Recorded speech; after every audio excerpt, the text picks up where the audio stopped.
So at this point I am just trying to max out my Vespian mining. I'm not too good at it. Once again, my mechanics suck. We're equally horrible APM. That's pretty awesome. And he's diamond and I'm platinum. I guess that's proof that you don't have to be like one of those finger pressing machines that Starcraft 1 was all about. In fact, one of the top Warcraft 3 players had a really low APM. His name is Grubby. I don't know what that APM actually is. Maybe at the highest level, like 150 APM is considered horrible. Here's the next big attack. Yamato's going off on both sides. And now we're left with Thors versus Battlecruisers, and I like that matchup. Battlecruisers do pretty good damage to ground. And the Thor's, light bonus attack again is useless versus Battlecruisers. In fact, they only do...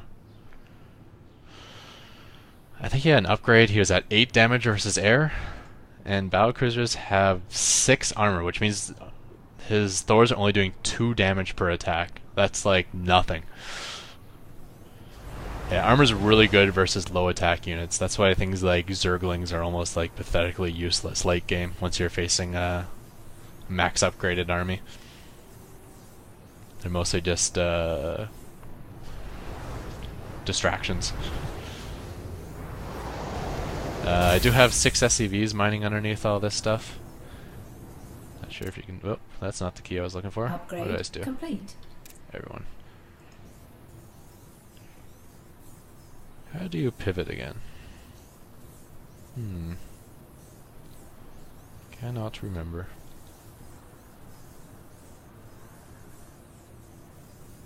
Alright. Yeah, but even with 4 or 5 SCVs repairing, these Valkyries just take forever to repair. So at this point I feel pretty confident that this game's more or less over. It's just a matter of time now. I am taking out his third base again. His first base is dry, his second base is dry. He's on 1 base, I'm on, I don't know, a lot. Some mass muling death there. It's always good to throw down mules on your base that has the most minerals. That way your existing one won't mine out. Like if you notice in all my matches, when I'm at 2 bases, I throw all my mules on my second base, because that's the one who's going to mine out second.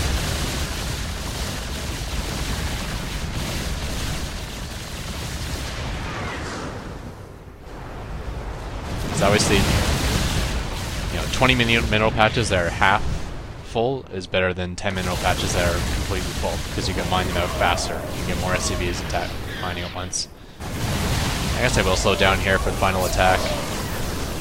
I think I was even actually microing somewhere else. You can see I did set up my siege line a little closer in case I had to fall back. And now it's my turn to Yamato.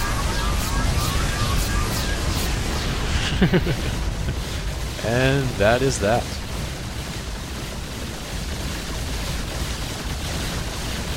So I guess a little review. You want to do the 1-1-1 build, the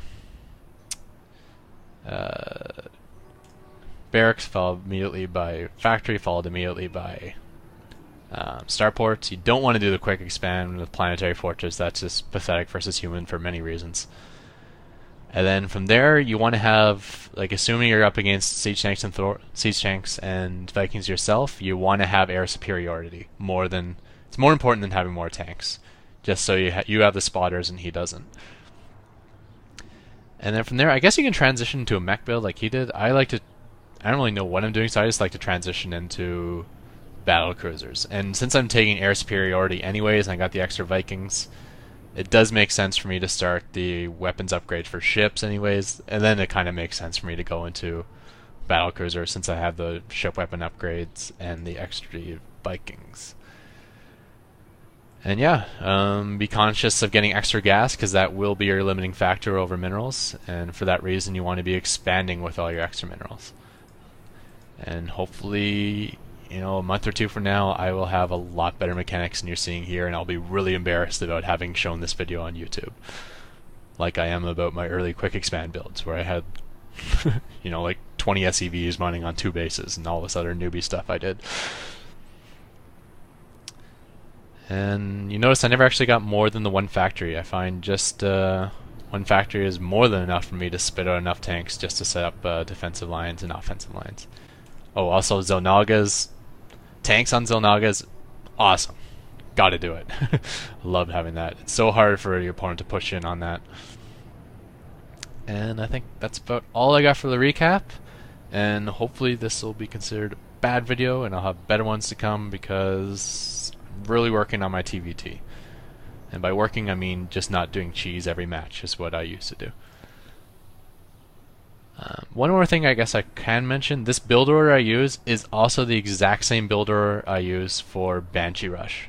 So depending on my scouting, like if he's got really close base or if he's not getting an early starport, I can transition, I can switch to my Banshee Rush build order, which you've seen in my previous video, and yeah,